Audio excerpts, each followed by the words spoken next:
हुजूर से पूछा गया, या रसूल अल्लाह सल्लल्लाहु अलैहि वसल्लम, मर्द पर सबसे ज्यादा हक किसका है? फरमाया उसकी अम्मा का। ये नहीं फरमाया अम्मा और बीवी का। कहते जी मैंने बराबर बराबर लेके चलना। बराबर है ही नहीं तो तू कैसे बराबर लेके चलेगा? है ही नहीं बराबर।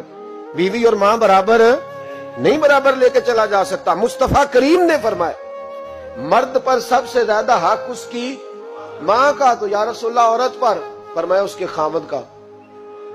उसके लिए खाना काबा तू है और तेरे लिए खाना काबा तेरी माँ है। अब यहाँ माहौल ये बन गया कि बराबर। पहले 2, 4, 5 दफा बीवी से चुगलियां सुन लेते हैं अम्मा की, बल्कि कई तो इतने बेवकूफ हैं, सपोर्टर भी होते हैं माँ बाप की गिबतों में।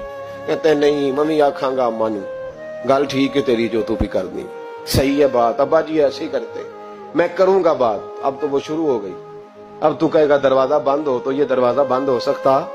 उसे बताओ बैतुल्लाह की तरफ पैर नहीं किए जा सकते। और बीवी भी याद रखे, अगर आज वो किसी के बेटे के बारे में बात कर रही है तो बेटा इसका भी ब्याह आ जाएगा।